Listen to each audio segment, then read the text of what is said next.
Tonight's headlines are brought to you by McDonald's and Mariana's Coffee. Good evening, Commonwealth, and thanks for watching the Channel 2 News. I'm Sakurako Halstead. Dan Shore is on assignment. Let's take a look at tonight's top stories. The community gathers on the shores of Saipan as the search continues for the missing crew of the MV Mariana. Also tonight, a recycling facility in Lower Base goes up in flames. And the military says the recovery effort includes up to 10,000 people both on and off island. Stay with us, these stories and more are next.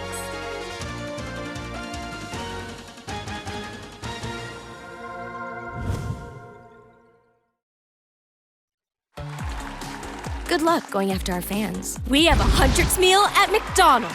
You mean the Saja Boys breakfast meal? Ours has Ramyeon McShaker fries. Ours has hash browns. Hash browns. Zoe! It's a battle for the fans.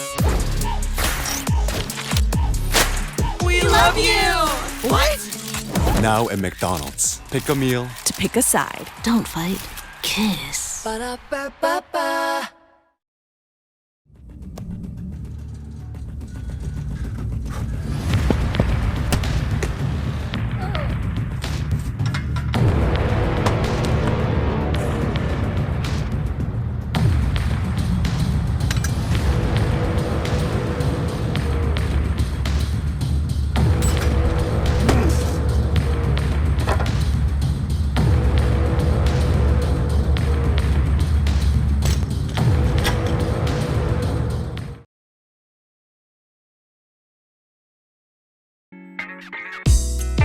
I love Mariana's coffee from Join Me for a Cup. I think you would be really happy.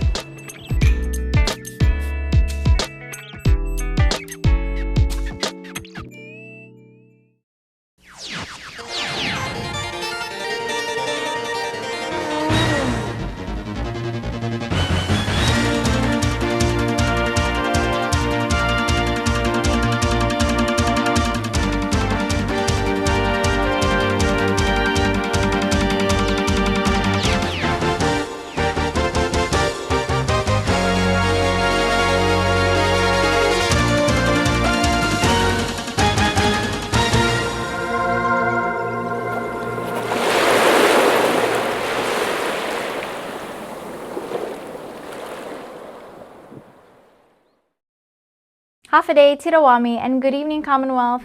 You're watching the Channel 2 News on April 27 from our studio on Capitol Hill. Friends, family, and community members gathered Friday night at the 13 Fishermen Memorial, honoring 6 crew members, 5 still missing at sea. Our Chris Nelson has more. Under a quiet sky, names were read aloud, one by one, each a reminder of the men still unaccounted for. We pray for Frederick L. Nosik Jr., Chet R. Brochin, Jose L. Ramirez, Vincent T. Benavente Agutto, Mohammed A. Rahman, and Landon G. De Los Reyes. In this moment, we pray for them. We pray for their families. The memorial itself holds deep meaning here on Saipan, built in honor of 13 fishermen lost at sea in 1986 during Typhoon Ben. Now, nearly 4 decades later, it has become a place for another community to gather and to grieve. As of Friday evening, 1 crew member has been recovered but has not yet been identified. The body has been brought back to Saipan as the search continues for the others. As the ceremony continued, 6 candles placed inside coconut shells were released into the water, each one representing a missing crew member. Alongside them, 6 woven coconut leaf hats set adrift on the ocean, a traditional and deeply personal tribute. The candles and hats drifted out to sea together as the sun set along the shores of Saipan, a symbol of hope and a connection to those still out there. Friends described the men as experienced, hardworking, and deeply connected to the ocean. He's a fighter. Melva Perry's husband is a close friend. They were both captains, and they did a lot of things together, crazy things together. But They loved each other. And he treated me like a sister. The loss hits very close to home. Sean is Captain Fred Nosek's brother-in-law and says Nosek was reluctant to leave. At the last moment, my sister, the Fred's wife, my sister mentioned that the last time, Fred, before Fred leaves, he hugged his wife.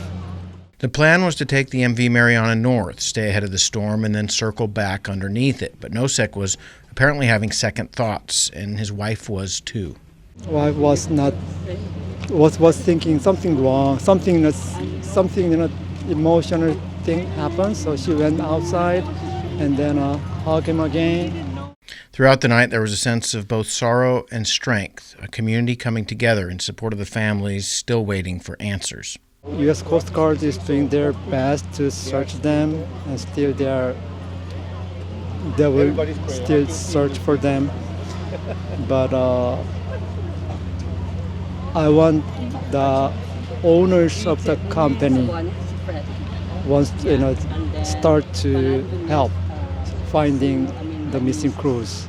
While the search continues across a vast stretch of ocean, here on shore, the focus remains on remembering the men and standing with those who love them. We need a hope still. It's been only a week, so we still have time so that they are alive and can come back. He's very special to us.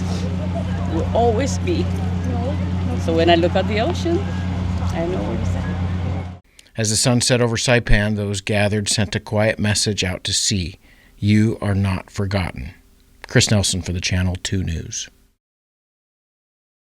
As families gather to remember and hold on to hope, the search itself continues in the waters north of Saipan.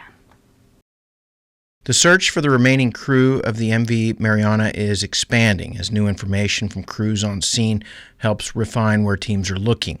A U.S. Coast Guard fast response cutter more than 150 feet long remains deployed near the northern islands, supporting a multi-agency effort across a massive stretch of ocean. So far, crews have located one partially submerged life raft. They are now actively searching for a second lifeboat, which officials say had been successfully detached from the vessel but was not found during dive operations. One of your reports had said that you found a partially submerged life raft. Was that recovered, or are you looking for the second one? We are currently looking for the second one. Whether they recovered the first one or not, I'm not aware of if the first one that was partially submerged and partially inflated was. I wasn't aware if that one was recovered or left in place, or if it was attached to the motor vessel Mariana. I just know that we're searching for the second one because it was successfully detached from the motor vessel Mariana, which was verified by divers. Divers have also completed a detailed search of the overturned vessel using both direct dives and remote equipment. They confirmed the recovery of one individual who has not yet been identified and say no additional crew members were located on board. Yeah, what other kind of info did they get from diving in there? I can't give specifics on everything that they found. I know that they searched the Air Force divers and the Japanese divers. They searched the vessel. They also used remotely operated vehicles to search the vessel, the capsized vessel, motor vessel Mariana. And that's where they found the one deceased individual who has yet to be identified. And then, while they were doing their search, they didn't find any other of the missing five additional crew that wasn't found. The search area now spans across the northern islands, where the vessel was found near Pagan, with Agrian to the north and Alamagan to the south. Did the planes fly over, or does the Coast Guard cutter go to some of the northern islands just to check and see if there could have been landfall, or is that outside of your area of search? No, that's not outside of my area. So they will conduct, if the search pattern happens to go over land, which a lot of the time it does, because there are times when, like, a vessel may sink or go down and the crew has to abandon the ship, and let's say they get in a life raft and they see an island, they're going to go to that island, right? Logically speaking. So our crews will conduct flyovers of islands in that vicinity, just to search for those crews. Okay, so you have flown over. You've flown over Pagan and Agrihan and Alamagan. I can't give you specifics on island names, but I know that we have flown over islands in that region looking for the crews. A family member says the search is expected to continue through at least Tuesday. Super Typhoon Sinlaku recovery continues across the CNMI, with federal and local partners working to get help to those who need it most. Saturday morning, response leaders gathered to provide the latest update on relief efforts. In the meantime, if you're an individual and you sustain damage from this event to your home, whether you're a homeowner or a renter, you could right now apply to assistance through FEMA. You could go online to disasterassistance.gov. Again, disasterassistance.gov. It's really the quickest and easiest way to get help. Residents can apply online or by phone with toll-free numbers including 1-671-735-1050 or 1-800-621-3362. Why our assistance is supplemental to immediately provide you some assistance to make repairs to your home or temporarily meet some of your costs, maybe personal items lost, things that you need immediately following the event, that there will be other entities through voluntary, nonprofits, philanthropy that will bring other resources here to meet some of those gaps. It's really important that we stay unified as not only a federal government, Commonwealth, down to the mayor's office, that the response is a whole of community response. And our commitment is we'll continue to work with you to help you recover from this event. Officials emphasize FEMA support is just one part of a broader recovery, with other agencies and organizations stepping in to help fill the gaps. Response efforts remain large in scale with thousands involved across the region. I mentioned just a few people, but in total, behind all of those people on the ground here and the headquarters I mentioned, there's about 10,000 people involved in the response in one way, shape, or form or another. Officials are also warning of new risks as cleanup continues, especially when it comes to fire, with generators running, fuel being stored, and debris piling up. Residents are urged not to burn trash. I would urge people to continue with their normal household garbage removal the way that they did before the storm. And if there's debris that's caused by the storm, put it right there on the edge and segregate it in different piles, which makes it easier for us to remove if it's segregated. So metals and white goods in one area, woody debris in another area. Meanwhile, supply challenges continue as crews work to get critical items into the islands and distributed to communities. No, we've had some challenges. If we're bringing stuff on a barge, can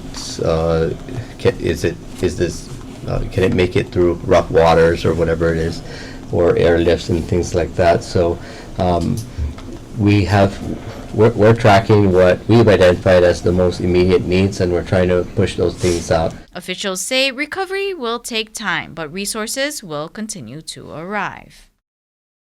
What started as a controlled fire at Triple Star Recycling quickly goes awry as the facility goes up in flames.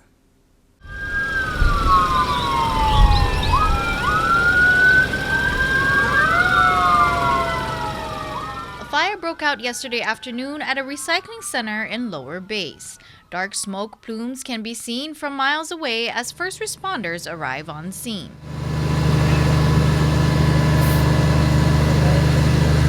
DPS Public Information Officer Fred Sato on the timeframes. Our 911 dispatch received the call at 1:17. And then our first officer to arrive on scene came at 1:22 and confirmed that it was a structure fire. It's the Triple Star Recycling Center in Lower Base. After the 911 call was received, the case was handed over to the Department of Fire and Emergency Services. Coming from the heat of it, DFEM's PIO, Robert Mojica. Medic 2, I believe, was the first on scene. They were in the area. They came, they did their scene size up, a camera report, which is conditions, actions, resources needed. And then they let us know what they need, or what kind of fire it was. They said it was a heavy black smoke, visible flames, possible garage. From my understanding, this is the recycling plant.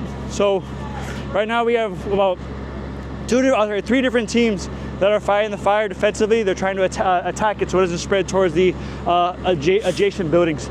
Water is pulled from a nearby hydrant. Aircraft rescue and firefighting teams bring in a tanker to help with water supply. As the wind shifts, Mojica and the team work to contain the fire.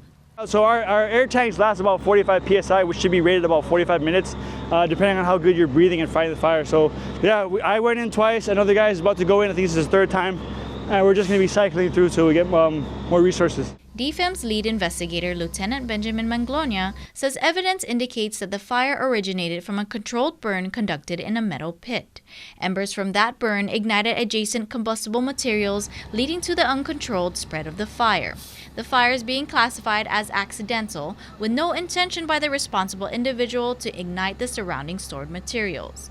During the fire, no casualties were reported. I believe the owner was here. He was evacuated by 2 of the firefighters.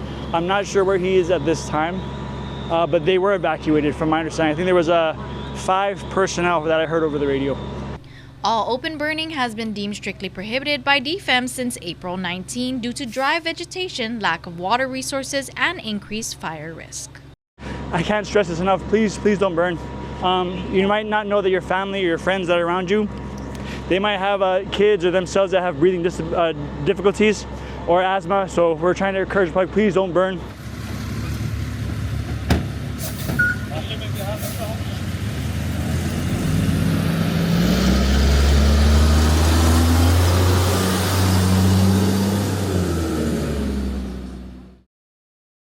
Coming up is more news. Stay tuned after the break. The new Big Arch sauce is so delicious, you'll wonder if they named the sauce after the burger or the burger after the sauce. The Big Arch, the most McDonald's burger yet. Ba-da-ba-ba-ba.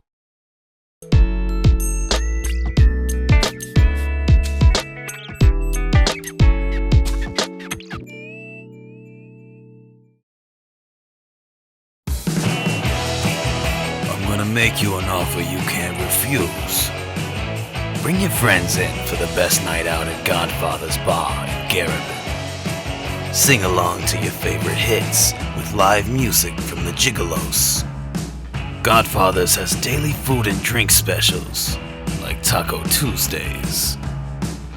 The best pizza on island every day of the week. Located on Palm Street in Garabin.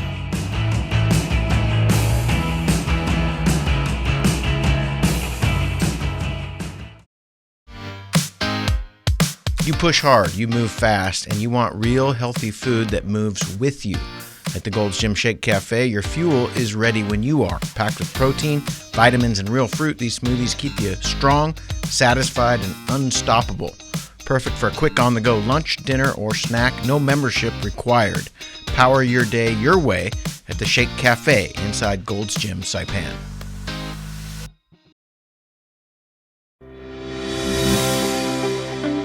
Welcome to Marianas Beach Resort, and now welcome to Marianas Coffee. Indulge in the rich, smooth taste of classic coffee, or treat yourself to one of our signature creations with the best coffee roasted right here in Saipan. Craving something fun? Try our cracking marshmallow milkshake, or one of our refreshing milk teas. Stay cool with locally grown lemongrass lemonade, the perfect tropical twist. Pair your drink with our delicious cakes, desserts, sandwiches, and salads freshly made just for you. And with super fast Wi-Fi, it's the perfect place to work or unwind. Marianas Coffee at Marianas Beach Resort, where great coffee meets great style.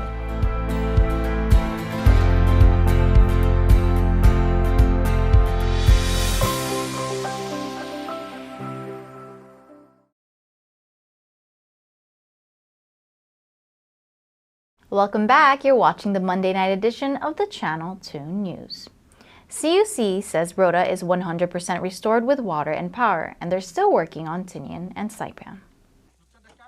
The Commonwealth Utilities Corporation is working to restore water first and power second in the aftermath of Super Typhoon Sinlaku. As of yesterday, CUC officials say Power Plant 3 is online, supplying water to wells of the tank service areas of Dandan, NMC, and Isley. Leading the efforts in water restoration, Joel Hobner. Isley is Colbertville, San Antonio, Fetna, Challen, Kanoa, Sasupi, Olei, up to Quartermaster. NMC tank will come down Asterlai Hill and pretty much go all the way to the federal courthouse in Gualarai. The Dandan tank service area will be Airport Road, Oslito, all the way into Colbertville. So those are, it's a significant portion of the south half of the island, pretty much. As more water wells come online, Executive Director Kevin Watson encourages the public to ring the CUC call center if leaks are discovered at 664-4282.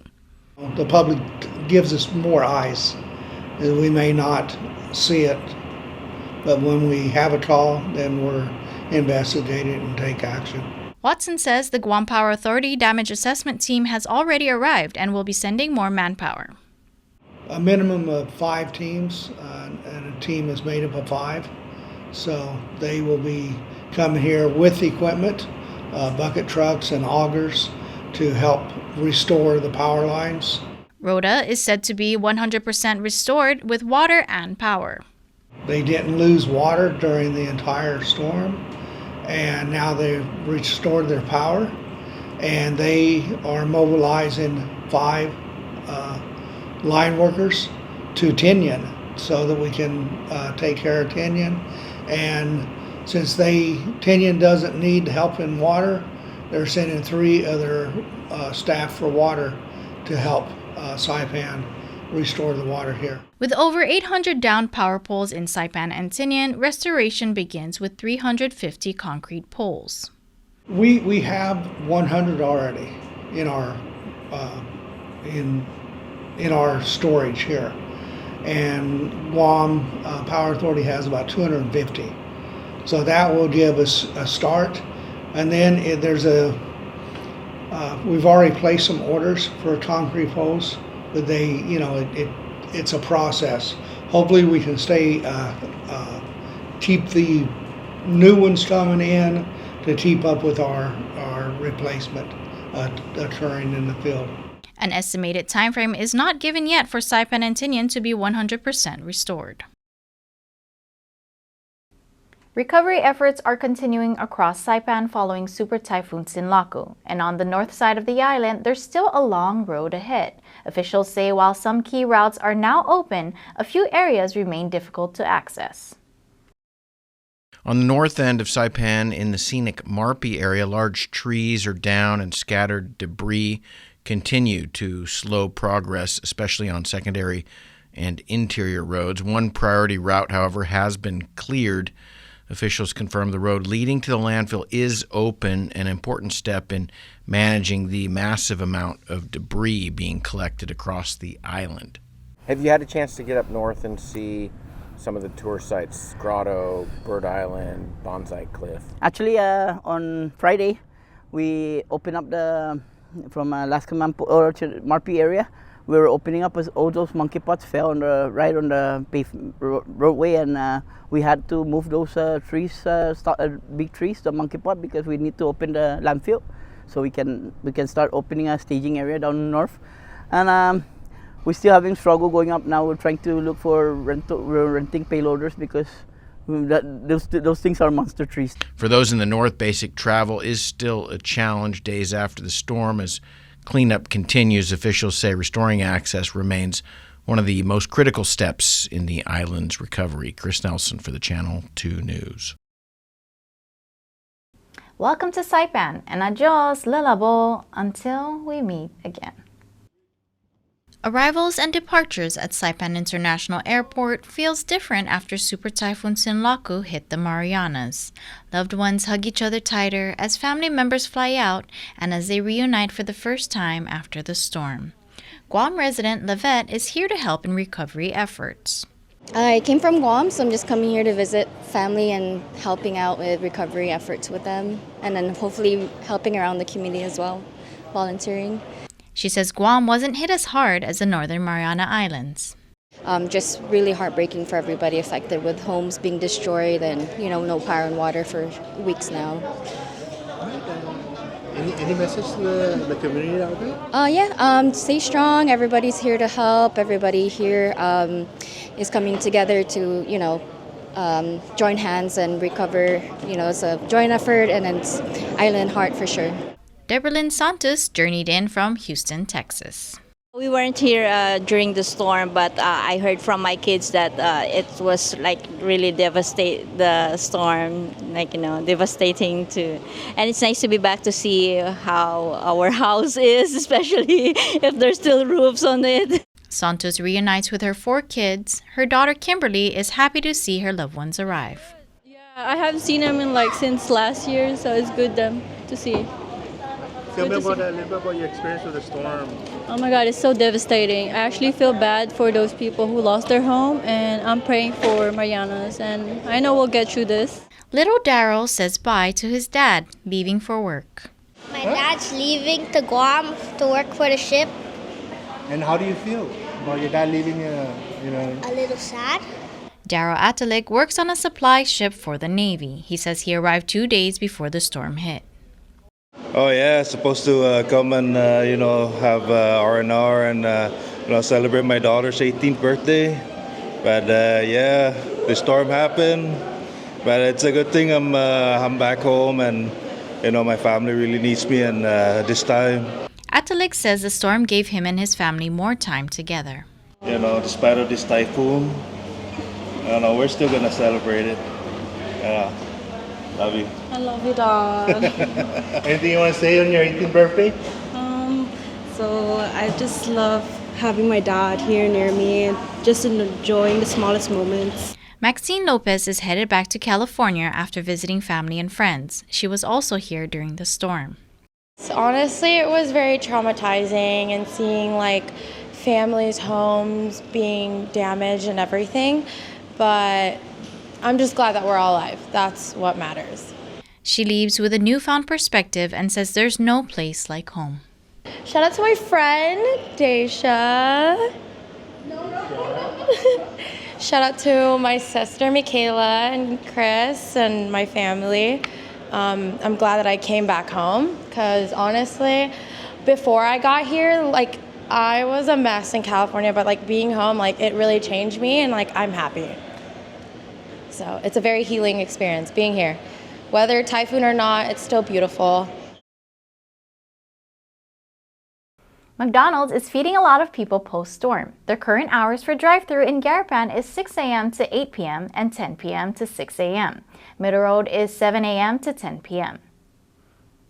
There's potentially a tropical disturbance developing in eastern Micronesia that could pass through the Marianas between May 3 and May 7. It has yet to develop and is not yet considered a direct threat to the Marianas, but is something to keep an eye on. Tonight's weather is partly cloudy with isolated showers, lows around 78. Tomorrow, mostly sunny with isolated showers, highs around 86. East wind 14 to 16 miles per hour with gusts as high as 20 miles per hour. Good evening, Commonwealth. That was your Monday night newscast.